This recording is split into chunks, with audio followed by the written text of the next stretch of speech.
mana'aka an tadda'iya ma laysa laka mimma lil makhluqina afa yubihu laka an tadda'iya wasfahu wa huwa rabbul alamina. Allah melarangmu untuk mengaku-ngaku yang bukan milikmu, yang ia adalah milik makhluknya. Yang bukan milik kita, kita aku nggak boleh apapun. Bohong dia. Hartanya orang kita aku, mobil orang kita aku, nggak boleh.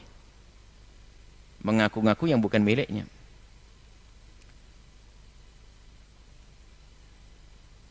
Bagaimana kita mengaku-ngaku yang nah ini? Mengaku-ngaku, tidak menyadari kalau kita miliknya Allah. Contohnya begini, kita berangkat dari ada hadis Nabi bahwa sallallahu alaihi wasallam tentang syukur. Lam yashkurillah man lam yashkurin nas. Kalau orang belum berterima kasih kepada manusia, maka belum bersyukur kepada Allah. Artinya kita harus mengerti jasanya orang. Jadi kalau kita berterima kasih kepada manusia, itu berterima kasih kepada Allah. Berterima kasih itu adab. Kalau orang tidak berterima kasih, mengaku jasanya orang itu enggak indah. Dipandang orang juga jelek. Contoh, ada orang hanyut misalnya, dia tidak bisa renang dan sebagainya. Hanyut, tiba-tiba ada orang langsung mencebur menolong dia, tolong dengan susah payah sampai ke atas. Orang pada tanya, loh gimana kok bisa selamat? Oh iya, saya bisa renang. Kira-kira yang nolong tadi rasanya bagaimana ini? Padahal dia itu nggak bisa renang, sudah mau tenggelam, mau mati dia. Tiba-tiba ada orang nolong, setelah itu ditanya, bagaimana kamu bisa selamat? Ya saya renang sendiri, iya. Padahal yang nolong orang. Sama ada orang tidak mampu, akhirnya dengan makan, kekurangan dan sebagainya, rumah rusak, akhirnya ada orang bangun, ditanya, siapa yang bangun? Saya sendiri. Dari mana? Cerih payah sendiri. Tidak indah itu akhlak. Tidak mengakui jasanya orang. Ini dengan sesama manusia nggak boleh. Sesama manusia. Kalau dengan Allah Subhanahu wa taala bagaimana? Dengan manusia saja dianggap tidak adab, bagaimana dengan Allah? Ini ada hubungannya dengan hikmah sebelumnya. Kenalilah dirimu sebagai seorang hamba yang benar-benar kenal, maka dengan itulah engkau akan punya ta'alluq dengan sifat-sifat Allah. Jadi yang mengenal dirinya, maka dia akan kenal Allah secara sesungguhnya. Yang mengenal dirinya dengan benar, dia akan kenal Allah dengan sesungguhnya. Nah ini. Kemudian urusannya dengan apa yang Allah berlakukan kepada kita. Hendaknya di dalam keadaan, maka seorang hamba itu hendaknya dalam keadaan apapun jangan sampai dia merasa tidak perlu kepada Allah. Pada hikmah yang lalu juga disinggung bahwa kalau kita sudah tidak merasa perlu kepada Allah, ini awal kehancuran, keluar daripada keimanan yang sesungguhnya. Kita itu dalam keadaan apapun, di saat tidak punya kita perlu Allah yang memberi, di saat Allah sudah memberi kita perlu Allah yang menjaga. Jadi kesadaran bahasanya kita sama sekali tidak akan bisa lepas dari Allah, itu yang harus kita sadari. Setiap saat dalam aktivitas kita, kegiatan kita. Dan apa yang Allah berlakukan kepada kita tentang karunia, nikmat, semuanya ini. Kesehatan, ini hendaknya kita sadari itu semuanya dari Allah. Jangan sampai kita lupa bahwasanya itu dari Allah. Seolah-olah harta memang betul hasil kecerdasan kita. Banyak orang cerdas nggak kaya-kaya. Bahkan banyak orang bebel, dia tidak lulus sekolah tapi kaya raya. Jadi kekayaan itu adalah pemberian dari Allah, karunia dari Allah. Kita bisa melakukan apa saja, itu karunia dari Allah. Kita bisa makan enak, Allah yang kasih. Kalau ada makanan enak tapi Allah tidak kasih senang rasa enak di lisan kita juga nggak enak. Tidak ada rasa lapar juga nggak enak, semuanya. Maka seorang hamba itu hendaknya menyadari kalau itu adalah dari Allah. Kalau sudah seorang hamba itu lupa itu dari Allah, ya tadi, kalau dengan manusia seperti itu tadi, orang sudah ditolong nggak tahu diri. Sudah bukan kerjaannya, ngaku-ngaku lagi. Kita dilarang mengaku-ngaku kerjaannya orang, mengaku-ngaku miliknya orang. Bagaimana kita dengan Allah? Ini berbahaya sekali urusannya dengan keimanan. Sehingga memahami hikmah ini adalah dengan sampai kepada puncak keimanan yang sesungguhnya. Hingga pada akhirnya seorang hamba ini tidak melangkahkan kaki kecuali sadar bahwasanya ini adalah karunia dari Allah. Ia bisa melangkahkan kaki. Ada satu hadis qudsi tentang kekasih Allah, mazala abdi ma yazalu abdi yataqarrabu ilayya bin nawafil hatta uhibbahu fa idza ahbabtuhu kuntu sam'ahu alladhi yasma'u bi. Ada seorang hamba itu menjalankan kewajiban terlebih dahulu. Setelah menjalankan kewajiban baru dia terus menjalankan kesunahan sampai Allah mencintai hamba tersebut. Kalau sudah Allah mencintai seorang hamba, maka Allah akan menjadi telinganya untuk mendengar, Allah akan menjadi matanya untuk melihat, Allah akan menjadi tangannya untuk berbuat, Allah akan menjadi kakinya untuk melangkah. Makna Allah menjadi matanya itu apa sih? Sebagian memaknai menjadi matanya, Allah akan menjaga matanya. Allah akan menjaga matanya sehingga susah melakukan maksiat. Ini satu makna. Dan benar dimaknai semacam itu. Sebab kalau kekasih Allah itu matanya terjaga, mau melihat yang haram susah. Kakinya mau melangkah ke haram susah. Tangannya mau ngambil yang haram susah. Telinganya dengar yang haram susah. Enggak bisa. Dijaga oleh Allah. Ada makna lain yang difahami sebagian para ulama. Inilah kalau ucapan Nabi itu punya makna luar biasa. Sebagian memaknai adalah matanya, maksudnya Allah menjadi matanya adalah di saat dia melihat, dia ingat Allah subhanahu wa ta'ala. Jadi di saat dia bekerja dengan tangannya adalah karena Allah, untuk Allah, dan ingat Allah. Sehingga biarpun dia urusannya dengan urusan dunia, maka setunya dengan Allah. Disyaratkan oleh baginda Nabi dengan hadis yang banyak tentang ada orang urusannya dunia. Dia bekerja mencari duit, tapi ternyata kerjaan ini adalah urusannya akhirat. Kenapa? Mulai dari di awal ingin bekerja karena Allah. Di saat mau bekerja niat karena Allah. Bismillahnya karena Allah. Kemudian dia ingat terus. Sepanjang dia bekerja, pikirannya kalau nanti aku sudah hasil, aku akan bantu masjid, bantu pesantren, karena Allah. Karena Allah, semuanya karena Allah. Nah, jadi langkah kakinya mau kemana ini? Nggak ada untuk maksiat. Langkah kaki mau kemana? Untuk Allah, karena Allah, ke tempat yang mulia. Tangannya untuk kemuliaan. Ini sebagian makna seperti itu. Para ulama memaknai bahasanya, dia tidak akan menggunakan langkahnya kecuali untuk Allah. Itulah tanda hamba yang dicintai oleh Allah Subhanahu wa taala, menjadikan dia punya kesadaran penuh bahasanya dia akan selalu dengan Allah Subhanahu wa taala. Dalam bahasa hadis Nabi adalah makom yang tinggi adalah makom ihsan, makom muraqabah. Jadi merasa dirinya dilihat oleh Allah dengan Allah Subhanahu wa taala. Sehingga lihat, di saat dia berjalan begitu, dia sadar betul bahwasanya aku bisa berjalan ini karunia dari Allah. Maka karena ini adalah dari Allah, tidak akan aku gunakan kecuali untuk yang Allah ridhai. Ingat Allah. Allah memberi kepadaku tangan, tanganku bisa berfungsi. Ini adalah karunia dari Allah, maka aku hanya akan gunakan tanganku untuk yang Allah ridhai. Maka kalau dia sadar makna ini, susah bermaksiat dengan tangannya, susah bermaksiat dengan matanya, susah bermaksiat dengan telinganya, susah maksiat dengan langkah kakinya. Karena makom tinggi, makom rubu, makom muraqabah. Makom muraqabah itu karena dia sadar dirinya seorang hamba. Dalam keadaan kaya pun dia merasa perlu kepada Allah. Di saat pangkatnya merasa paling tinggi pun bahasanya itu dari Allah. Kapan dia akan ingkar? Kapan dia akan bermaksiat kepada Allah? Kapan dia akan durhaka kepada Allah? Enggak sempat, karena apa? Sadar. Dia bisa menggapai pangkat tinggi sampai jadi seorang paling tinggi pangkatnya di negerinya. Maka dia sadar ini dari Allah. Allah yang memberi. Allah yang menaikkan dan Allah menurunkan. Allahumma malikal mulki. Dia sadar betul. Kul Allahumma malikal mulki.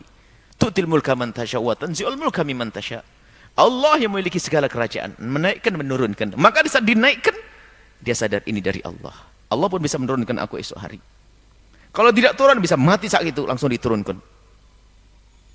Maka makom ini penting sekali. Dan ini, makom ini dibangun dengan pemahaman yang lalu bahasanya, sadari dirimu seorang hamba.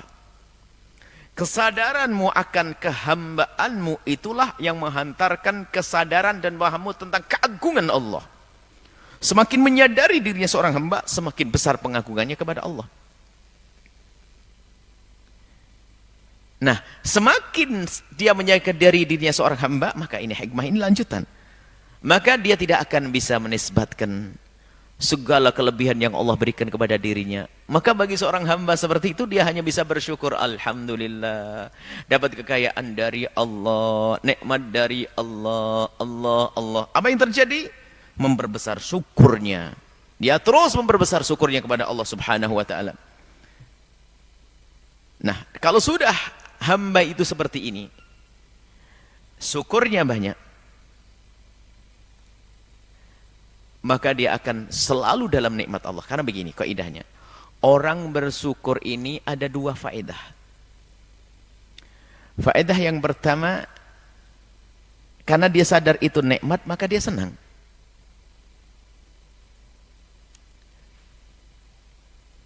Mengingat karunia. Kalau kita lupa, nggak akan senang. Contoh saja, selama ini mungkin urusan dunia deh, kita buat contoh. Ada orang pengen jam. Pengen jam, ya Allah, saya pengen punya jam, bukan jam, pengen punya jam. Berangan-angan pengen beli. Totalnya diingatkan, bukankah ente 2 minggu yang lalu ada orang ngasih hadiah jam kepada ente? Oh iya ya, di mana? Oh, dibuka betul. Jadi gara-gara lupa, maka dia tidak bisa senang. Tapi di saat dia bisa mengingat karunia, maka dia bisa senang. Maka agar senang kita tidak pernah berkurang, cari karunia Allah dan kita tidak akan mampu mencari semuanya. Maka di saat kita mengingat, kita akan senang. Orang yang punya mata, lihat di sana ada orang yang tidak punya mata. Maka di saat dia mengingat ini karunia Allah, dia akan bersyukur. Yang tidak punya mata, dia bisa berpikir, ada orang nggak punya mata, sakit lagi, nggak bisa jalan. Jadi biarpun seolah-olah ada kekurangan, tapi masih banyak kelebihan yang Allah berikan kepada kita. Maka di saat kita bisa mengingat karunia Allah, nikmat Allah ini, sebenarnya kita itu tidak mengaku itu milikku, aku bisa kaya karena jerih payahku, aku kuat karena aku makan vitamin terus olahraga, aku naik pangkat karena hebatku aku dalam bersiasat. Oh bukan. Karena dia menyadari itu dari Allah, maka lihat indah. Maka di saat dia diturunkan sekalipun, bagi dia no problem dari Allah. Di samping itu juga buahnya apa? Kalau sudah menyadari bahasa ini semua dari Allah, akan kebuka pintu kebaikan. Contoh saja, ada orang mendapatkan rezeki, jadi orang kaya, tapi tidak sadar kalau itu karunia dari Allah. Lihat, begitu susahnya dia membantu orang lain. Tapi kalau dia sadar ini adalah dari Allah, karunia Allah, maka aku harus kembalikan kepada Allah. Maka di saat diajak berderma, dia akan menjadi orang nomor 1 dalam berderma. Karena dia sadar bahasa ini semua karunia dari Allah. Dan semua nikmat yang Allah berikan kepada kita ini, lihat.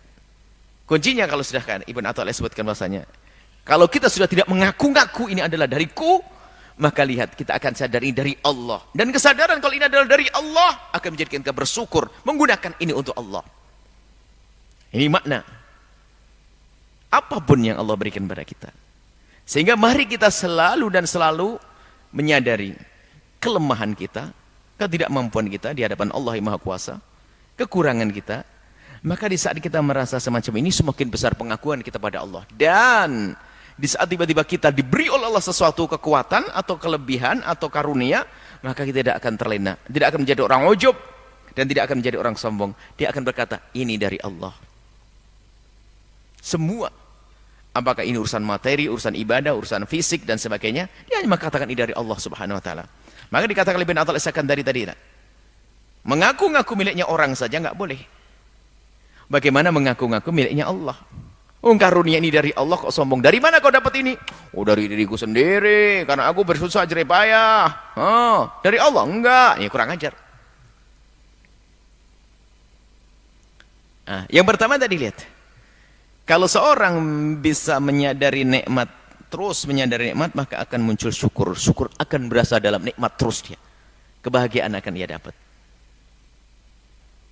Kemudian yang kedua, dia tidak akan lupa dengan Allah. Kenapa? Karena nikmat Allah tidak akan terputus dari kita. Sehingga ada orang bertanya, bagaimana agar aku selalu dengan Allah? Aku ingin selalu dengan Allah, dalam keadaan apapun dengan Allah. Banyak zikir? Ya bisa banyak zikir. Tapi kan tidak selamanya kita harus berzikir, kita harus saat diam, saat merenung dan sebagainya. Ada saat-saat biarpun tanpa berzikir kita akan selalu dengan Allah, yaitu apa? Kita selalu merenungi karunia yang Allah berikan, kemudian kita nisbatkan itu kepada Allah, kemudian kita syukuri. Apapun yang punya kecerdasan dari Allah, yang punya kecantikan dari Allah, punya kegantengan dari Allah, keperkasaan, gagah dari Allah, kekayaan dari Allah, semua dari Allah. Nah, menyadari ini loh yang penting. Kenapa ada orang sombong, adigang, adigung, adiguno? Kenapa ada orang semenang-menang? Kalau ada orang semena-mena, kenapa dia lupa bahwasanya itu semua dari Allah? Sombong dengan kekayaannya. Firaun, Qarun, itu bibitnya kan dari di saat kecil dia sudah nggak mau mengakui karunia Allah. Biarpun percaya kepada Allah kan jadi Firaun kok kalau dia tidak syukur kepada Allah, hilang kepercayaan. Firaun diberi oleh Allah segala kelebihan, tapi dia tidak sadar kalau itu dari Allah. Lalu menisbatkan kepada dirinya, berani ngaku dirinya Tuhan. Dan semuanya pun kita seperti itu. Kalau kita tidak menyadari itu karunia dari Allah, maka kita akan mengatakan itu adalah kekuatan dariku, seolah lupa Allah yang memberi. Dan ini adalah keluar dari iman sesungguhnya. Cuman dari kita ini tidak sampai derajat mengingkari itu dari Allah. Cuman yang jadi masalah apa? Lupa kalau itu dari Allah. Lah inilah problem. Makanya tadi ma yazalu, senantiasa yataqarrab kepada Allah bin nawafil hatta uhibbahu, sampai aku mencintai. Jadi terus sampai aku menjadi matanya, aku menjadi telinganya. Ini artinya membiasakan kita untuk terus sadar. Di saat kita lupa ini yang jadi masalah. Yang dikatakan dzikir kepada Allah qiyamah ala junubihim, yang terus ingat kepada Allah dalam keadaan berdiri dan baring dalam jalan ini. Bagaimana kisahnya? Ada orang semacam itu, masa setiap jalan mau dzikir Allah Muhammad la ilaha illallah. Oh, enggak ada begitu. Tetapi ini yang menyadari bahasanya karunia ini dari Allah, aku harus syukuri, dan ini adalah dari Allah, akan aku gunakan untuk yang Allah ridai. Maka aku punya tenaga, aku akan bekerja untuk Allah terus, Allah, maka muraqabah. Baik. Jadi jangan mengaku-ngaku kelebihan yang selama ini kita dapat itu dari diri kita sendiri. Akan tapi ketahuilah itu semua adalah dari Allah. Dan menyadari makna inilah yang akan menghadirkan sifat-sifat mulia di antara kita, tawadhu. Gimana akan sombong dengan saudaranya, merendahkan yang lainnya? Oh, enggak bisa. Kenapa? Saudaraku, dia lebih rendah dariku dari sisi ekonomi. Aku lebih kaya. Tapi kan ini dari Allah. Allah bisa saya mencabut dari saya, diganti pindah ke saudara saya kok. Bahkan bisa saja harta ini tidak berarti bagi saya, dikasih sakit, nggak berguna. Ayo. Maka menyadari dari Allah adalah keimanan yang sesungguhnya. Jadi bersyukur kepada Allah ini dari sini. Mensyukuri kepada Allah maksudnya apa? Mengakui bahasanya adalah miliknya Allah, dari Allah. Seperti tadi bersyukur kepada manusia. Yang nolong, siapa? Kok kamu bisa selamat dari tenggelam gimana? Ditolong oleh orang ini. Ngakui siapa yang menyelamatkannya. Ditolong saya tadi. Saya kecebur tenggelam, saya tidak bisa renang. Lalu diambil sama orang ini. Lah, inilah maknanya kalau dengan manusia. Dengan Allah pun demikian. Maka pandai-pandailah kita merenung. Merenungi semua karunia Allah berikan kepada kita. Dan ini pemberian dari Allah. Apapun saat ini, kelebihan-kelebihan adalah dari Allah subhanahu wa ta'ala. Maka setelah itu adalah saat kita mengucapkan alhamdulillah, benar-benar alhamdulillah. Segala sanjungan, pujian, kebaikan, kelebihan, karunia, nikmat, itu semua adalah dari Allah subhanahu wa ta'ala. Dan ini bukan di lesan. Yang diinginkan oleh Ibn Athaillah As-Sakandari adalah ini menjadi kesadaran terus-menerus dalam diri kita. Jangan sekali-kali mengaku-ngaku yang miliknya orang. Itu enggak baik. Bagaimana dengan milik Allah? Sangat dilarang. Jangan mengaku-ngaku. Yang itu karunia dari Allah, lalu kau anggap itu dari kemampuanmu sendiri. Ini keluar dari iman pada hakikatnya. Keluar dari iman, mengaku-ngaku, ini kekuatan dari diriku. Semua aku muluk karena jerih payahku. Betul, secara zahir adalah dari aku, dari kita. Akan tapi ketahuilah, kalau direntet ke belakang lagi, dari mana tenaga? Siapa yang kasih? Fasilitas. Kemudian siapa yang ngasih? Allah. Semuanya kembali kepada Allah Subhanahu wa taala, dan itulah yang diinginkan oleh Ibn Athaillah As-Sakandari. Mari kita terus merenung. Kalau kita lihat hikmah sebelumnya, bahwasanya orang kun bi awsafi rububiyatika, kun bi awsafi rububiyatihi muta'alliqan. Hendaknya kita terus mengikat diri kita dengan sifat-sifat keagungan Allah. Dengan cara apa? Menyadari sifat-sifat kehambaan kita. Di saat kita bisa menyadari sifat kehambaan kita, menyadari sifat agungnya Allah, maka lihat, kita hamba, enggak punya apa-apa. Maka di saat kita mendapatkan apa-apa, langsung kita menisbatkan kepada Allah. Jadi ada hikmah sebelumnya dengan hikmah sekarang ada sambungannya.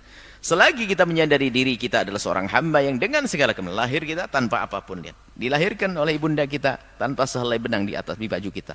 Enggak punya apa-apa. Allah beri kekuatan. Allah beri hananah di ibunda kita, menyusui kita, ayahanda kita, merawat kita sampai kita besar semacam ini. Lalu Allah beri dan sebagainya, lihat. Dengan kesadaran diri kita seorang hamba enggak punya apa-apa, maka di saat mendapatkan apa-apa kita sadar ini dari Allah. Lalu kita syukuri, itu adalah karunia. Mensyukuri nikmat Allah, kita bahagia. Diberi Allah kenikmatan, kita mensyukuri, dan janji Allah yang lebih indah lagi. La in syakartum la azidannakum, Allah akan tambah. Dan nikmat yang kita syukuri akan menjadi sebab Allah mengabadikan nikmat tersebut. Dan abadinya nikmat adalah bukan saat ini di dunia, tapi di akhirat. Ternyata kita mensyukuri karunia yang Allah berikan saat ini akan menjadi sebab kita akan diganti oleh Allah lebih besar lagi. Kita mensyukuri karunia mobil misalnya. Atau sehingga Allah memberikan kepadaku kendaraan namanya mobil. Aku bersyukur kepada Allah. Alhamdulillah yang pertama. Yang kedua, mobil ini harus aku gunakan untuk kebaikan. Menolong orang lain, ini pergi ke tempat mulia, maka ketahuilah nanti akan diganti oleh Allah lebih daripada ini semuanya. Kendaraan yang indah di surga nanti. Rumahku karunia dari Allah. Aku berjanji, tidak akan aku gunakan rumah ini kecuali kebaikan. Muter televisi yang benar. Dengar sesuatu yang benar. Perbuatan dalam rumah harus, karena ini adalah karunia Allah. Lihat, rumah itu akan ditemukan lagi nanti di surga. Dan lebih indah lagi. Semuanya, apapun karunia, kalau kita sambungkan kepada yang memiliki karunia, maka telah karunia itu akan dijaga. Itulah hakikat syukur. Semoga Allah menjadikan kita hamba yang selalu menyadari dirinya adalah seorang hamba. Kemudian menyadari karunia dari Allah. Kemudian menisbatkan itu semua kepada Allah. Sehingga kita setiap saat terus semakin merasa bergantung kepada Allah. Memerlukan Allah, hajat kepada Allah. Dan itu hakikat keimanan. Sehingga yang merasa, kalau merasa dirinya seorang hamba, maka Allah akan memberikan pertolongan. Allah akan menjaga semua anggota tubuhnya seperti yang dijanjikan. Allah akan menjadi tangan, Allah menjadi mata kita, Allah akan menjadi lesan kita, Allah menjadi anggota tubuh kita. Maknanya apa? Kita akan dijaga oleh Allah Subhanahu wa taala. Dan penjagaan yang sesungguhnya adalah bukan saat ini di dunia. Ada orang ternyata oleh Allah diberi celaka secara zahir. Di medan laga terpenggal lehernya. Akan tapi itu hanya di dunia saja. Bukan celaka di hadapan Allah. Dia adalah orang mati syahid. Tapi secara zahir bersimbah darah. Ini. Jadi dijaga oleh Allah bukan berarti kalau sudah dijaga berarti nggak boleh luka, nggak boleh enggak. Ada. Di medan laga dia perang, terluka, terpenggal tangannya, terpenggal lehernya, tapi di mulia nanti di akhirat. Dijaga oleh Allah artinya apa? Dijaga dalam kebaikan. Maksiat susah. Dan bisa jadi adalah dijaga secara zahir. Maksiat susah, pada akhirnya nanti Allah akan jaga tidak boleh tersentuh api neraka, dimasukkan surga Allah bersama baginda Nabi Muhammad sallallahu alaihi wasallam.